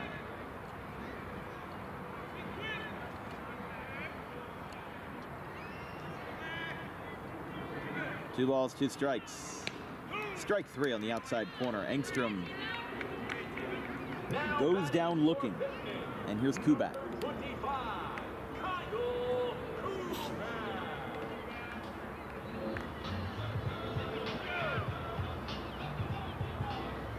So Kubat on a sac fly and an RBI single in the second and the third gave Pitman 2 of their 7 runs tonight. The other RBIs came on a 2-run single by Devaney, an RBI single by Rue, and now this one's going to be another base hit.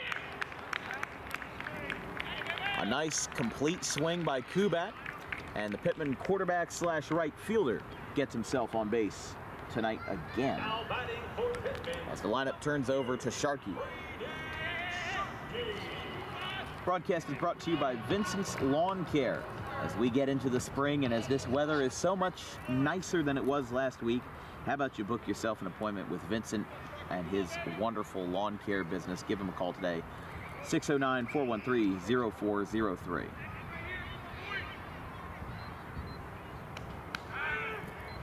Steps off.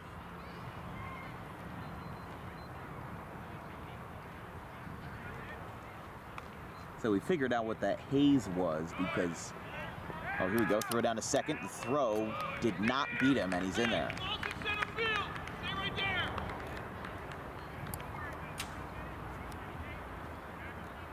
But there's a farm, some sort of farm field behind center, and a tractor ran by, and the dirt kicked up and just looked like just some sort of unusual haze, but now that's all settled. Line drive, that one goes into center field for Sharkey. After 2 strikeouts, he's finally going to get an RBI.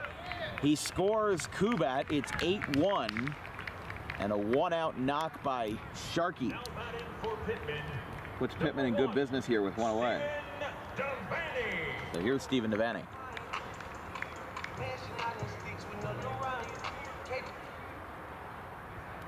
But Alcyon Park, named after the former Alcyon Speedway, the former NASCAR dirt track in the late 40s and early 50s, that was demolished to make way for this park in the 1960s. And you can actually see where the soccer field was.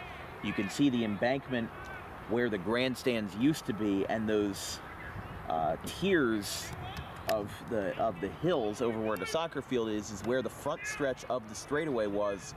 It was a quarter-mile short dirt oval back when the NASCAR Grand National Series held races at small dirt tracks all over the Northeast Corridor. Started out in 1948 running their first race at the Daytona Beach in Florida, and not at the Daytona International Speedway, the super speedway we all know today. There's a ground ball, tough play at second base, and a nice job to corral it. and Devaney is retired. 2 away. But they didn't run at the super speedway with 31 degrees of banking that we know. They actually ran on a specialized street course on the beaches of Daytona. So they actually ran in the sand. But this quarter-mile oval is where the soccer field is and where most of the parking lot is. And this baseball field where the Panthers are playing is mostly parking. Or mostly was parking, but a fun history. There is a plaque where the American flag is behind home plate at the roundabout, detailing some of the more accurate and some of the more detailed history of Alcyon Speedway. There's the strike. But of course, I was talking to Al Muskowitz a couple of weeks ago, who was a big NASCAR fan back when he was down in Alabama, reporting for East Alabama Sports Today. He now works down in Salem County, covering sports for his business, Riverview Sports News. But before he got to RSN, he was at East Alabama Sports Today and covered a lot of races over at Talladega Superspeedway, the 2.67 mile Superspeedway oval. And, you know, we talked about how South Jersey doesn't really have a big racing fan base. Fly ball to left center field, a near collision, but crisis averted. Ball taken in and left, and the side is retired. Center fielder lost his cap, but it doesn't matter. We go to the 6th. If Pitman doesn't score 3, it looks like we're going to play the full 7. It's 8-1.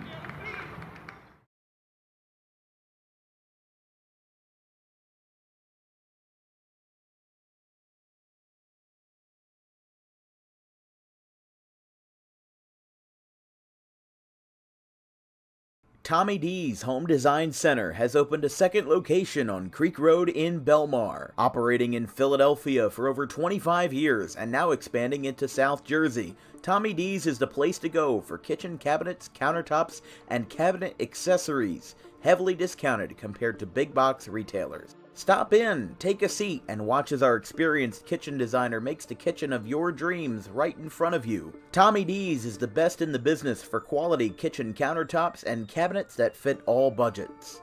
Call us today at 856-210-9504 or visit the new location in person on the corner of Creek Road and Harding Avenue in Belmar next to the 42 on-ramp.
Hudson Rue gets us started in the bottom of the 6th for the Pitman Panthers. They lead by 7. They have not had enough to really make this an unmanageable blowout game. It's been decidedly in Pitman's favor, but just not enough to send anybody home early. They need 3 runs in the 6th for that to be the case, but doesn't look like they're going to do it. The new pitcher for the Clippers is number 14, Jake Benton. The junior right-hander making his varsity high school debut on the hill. Popped up, way up there. And a new first baseman as well. He comes down with it. Number 26. So Mark Manera is the new first baseman, and the new catcher is number 18, Jamison Emerly. So a couple of changes. Clayton will bat the 6th, 7th, and 8th man in the 7th. But a pretty manageable game in terms of time, just 1 hour and 57 minutes here in the 6th. We've had some quite long games in our high school ventures this year. Our first scrimmage of the year, Cherry Hill West and Gloucester Catholic, went 3 hours and 17 minutes and didn't even finish. They wrapped it up in the bottom of the 7th. I think they left like 2 runners on and like 1 out because of darkness.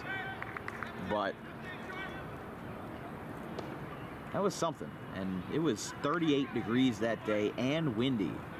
Just all over cold. Had to de-thaw in the car for a little while after that. But 2-0. 3-0.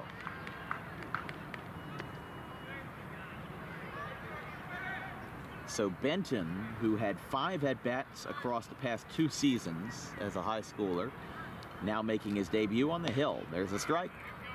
3-1.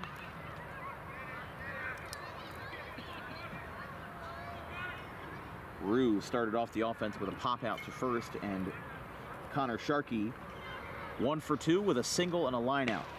Actually, I'm sorry, 1 for 3.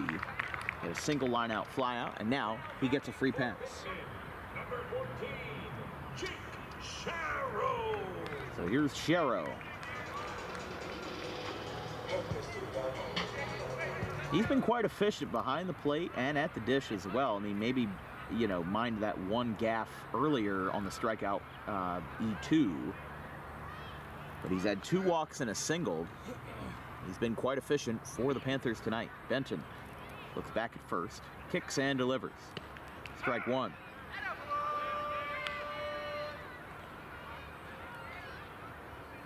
Pitman would improve to 3-1 if they take this one home tonight. Clayton would fall to 1-4 on the young campaign.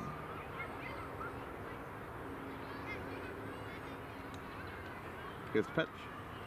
Sharrow rips it foul. Well, it's a good thing that bus moved from the roundabout.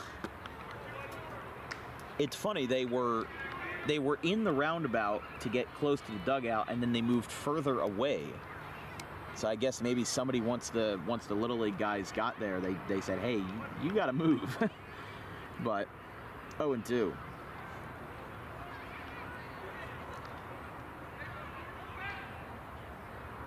Oh-2 pitch, runner goes. Here comes the throw down. It's called a ball. Throw did not beat him, and it's a stolen base. Sharkey gets in there with a nice contest as well.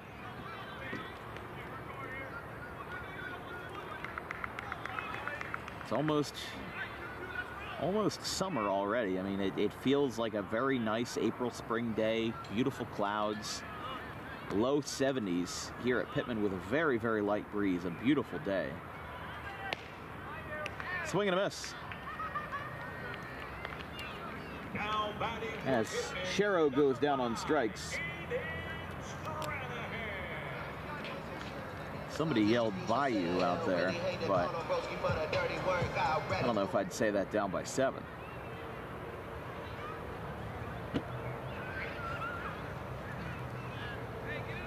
Two down, and here is Stranahan. A walk, an E5, and a fly out to left. Here comes a fly ball, deep out towards left. They've hit a lot of those deep fly balls, but that outfield has taken them in almost every time. We will play a full 7 tonight. 8-1 Pitman going to the final frame.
Landon Tice gets us started in the 7th, and Drew Keefe looks to get 3 innings done.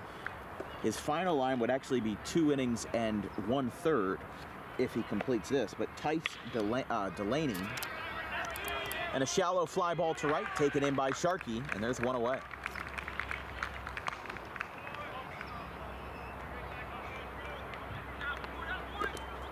Now batting number 5, Justin Delaney. Here's Justin Delaney, 0 for 2. But he does have Clayton's lone RBI. An RBI ground out in the 2nd inning, got the Clippers on the board, but nothing more. Here's the pitch from Keefe. Fly ball hit well, out towards left, and looks like we're going to have a quick 2 outs here. Here's the last call. Down to our last out here. It's Clayton 1, Pitman 8. Clayton got 1 run in the top of the 2nd. Pitman scored 6 in the bottom half. That gave them the lead that they have held on to ever since. Time of the game, only 2, actually no, because the game started at 4:06. We could have an under 2-hour game here tonight if they take care of business quickly. Your player of the game, presented by Harper Driving School, will be Jude Engstrom, who had 4 innings pitched, 4 2/3 with 4 strikeouts and 1 earned run. However, he already said before the game that he's not too keen on interviewing with us. Not anything personal. He's just not a big fan of being in front of the camera. So we'll pick somebody else to talk to after the game. 1 ball, 1 strike. That one is inside.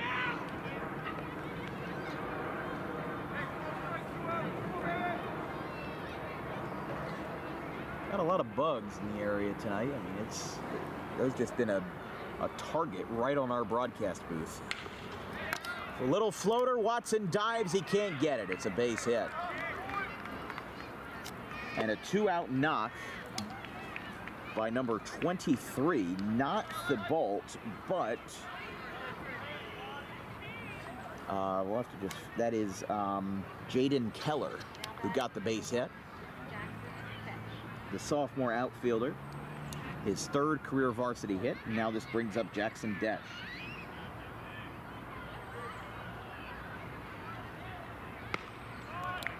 Strike 1.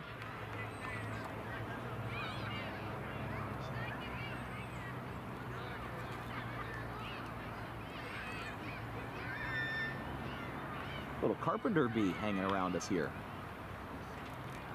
That one skips to the backstop. Catcher has a bit of an issue picking it up, but it will be a wild pitch and an advanced base for Jaden Keller. Clayton with 2 hits all night.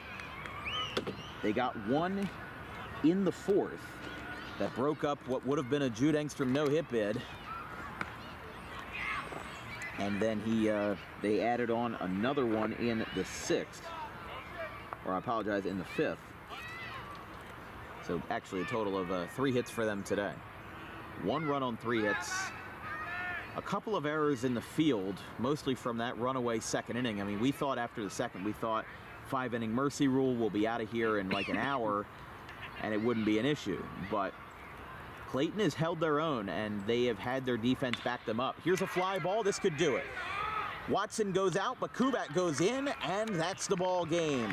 Pitman wins their 2nd in a row, and they get back in the win column with a 8-1 win over the Clayton Clippers. Jude Engstrom threw 4 2/3 strong, and Clayton, even though they strung together a couple of base runners, they did not have enough to put more than 1 run on the board with an RBI ground out by Thibault in the 2nd inning. Stay tuned with us as we'll talk to our Harper Driving School player of the game in just a moment, right after this.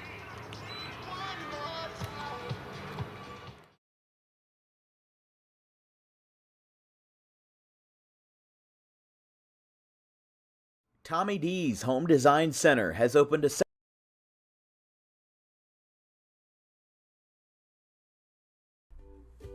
In life, the road ahead is full of possibilities, but to navigate it safely, you need the right skills. Harper Driving School is the premier driving school serving Gloucester, Salem, and Camden counties. With experienced instructors, many of whom are teachers in local schools, we are dedicated to your success and will help you master the road with confidence. With an over 95% success rate of students passing their road test on their first try, you know your student will be in good hands while embarking on a huge step of their young adult lives, all while avoiding the lines at the DMV and getting insurance discounts. We chose Harper, and so should you.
All right, ladies and gentlemen, we've got a final score, 8-1. Pitman over Clayton. They improved to 3-1 on the young campaign. But the fellow who started out the 6-run, 10-batter inning for the Panthers was Kyle Kubat, your Harper Driving School player of the game. Went 2 for 2, added a sac fly, had 2 RBIs. Felt good out there today, huh? Yeah, just trying to do my job. Got the squeeze to start things going, and I just got the perfect pitch to lay one down the first base line. And, you know, getting on base always helps too, but that RBI was what was really important for us. I mean, you know, look, you guys started off the inning well in that second frame. You got a walk, another walk, and then after that strikeout, you came up with 2 on and 2 runners in scoring position. You know, was that something that was in your head, or was that just a last-second coaching decision that they told you to drop the bunt down? Yeah, I just got up there. He called out the number, looked at my wristband, and I saw squeeze. Kind of took a second look at it, but, you know, I just tried to get the job done. So. Yeah, and I mean, you know, look, you trust your coaches, but you also got to trust yourself. And once you got it down and it ended up dropping, you know, we don't see that a lot. We see the sacrifice bunts, but that wasn't a sacrifice. That was the squeeze, and it ended up working out, and it ended up sparking a big 6-run inning for you guys, which ended up being the big turning point in the game. Also adding a sac fly in the 3rd and a single in the 5th. You got on base every time except for the one, and when you didn't, you drove in a run. So you guys have been off to a good start. You had an unfortunate loss versus Glassboro back at the Joe Lang Field, and now with wins over Clayton and a walk-off win over Sterling on Monday, you guys have been worked to the bone. 10 innings on Monday, playing a full 7 today, and then you guys still have more action coming up on this weekend. So the plan for the team going forward, just, you know, look, you guys gotta keep the energy up. What's the plan for you guys going forward? It's really just everybody doing their job, playing team baseball. It's going to be rough, but, you know, some pitchers have to step up. Like Monday, you know, we weren't planning on pitching our top guy, but, you know, on this team, if you get called, you got to do what you got to do on a small team. So the plan is just play team baseball, do your role, or play your role, do your job. That's exactly how it is. I mean, look, Engstrom threw, I think it was a 1/3 of an inning versus Sterling. Then you guys won, and he got the walk-off single, and then he's starting today throwing 4 2/3. You know, and you being in the outfield out there, you know, they got a couple runners together, but just not enough to get them on the board a little closer. So you guys have played 17 innings this week. You know, you guys are going to have a good opportunity to rest up, and now you guys got a good weekend slate coming up. And for you guys in the Tri-County Classic Division, you know, you've seen the competition, you've seen a lot of the teams that you're going to be facing one more time this year, and you guys made a good run last year. The expectation for this year is going to be even better. So just going forward, I mean, this team seems to be really loose. And that's what I saw last year, and that's what I've seen this year. You guys seem to have really good morale. You've got one of your assistant coaches back from last year after being off the roster. You know, what is playing for Pitman this year, especially after what happened last year? What does playing for Pitman mean for you? We're very close. Adding Coach Reed back is huge. He brings the energy, you know, 7 innings, every pitch. It's great to have him back, but I think we're just getting started. I think the bats are just heating up, and I think once we reach our full potential, we're going to be a really dangerous team. So, well, that's wonderful to hear. Player of the game, Kyle Kubat. We're going to continue the tradition. You are going to sign the bottom of the scorecard anywhere around here. Make it nice and big for us, and we'll move on, and you can have a wonderful Wednesday evening. There you go. Kyle Kubat, your player of the game. 2 for 2 with a sac fly and 2 RBIs. Thank you for spending your time with us, and thank you all for spending your time with us tonight here at Clayton and Pitman. A short game, to say the least. Just a smidge over 2 hours was the final. But Pitman wasn't going to have enough to make it a short game, make it a mercy rule game. They played the full 7, and they played their hearts out with an 8-1 final. Our next broadcast will be Thursday, April 11th, with the Haddon Heights Garnets and the Audubon Green Wave in a classic colonial rivalry from the Hank Greenberg Field at 3:45.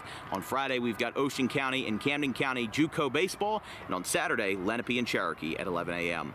That's all for us tonight here from Alcyon Park. My social media coordinator, Anthony DePalma, our graphics crew, Gavin Van Rel, Caleb Lane, and Liam Nolan, my wonderful producer for spending his off day with me today, Chris Baker, myself, Dan Wilkins. We'll see you same time tomorrow, not from the same place, but from Audubon. Have a good one, folks. Pitman 8, Clayton 1. We'll see you tomorrow.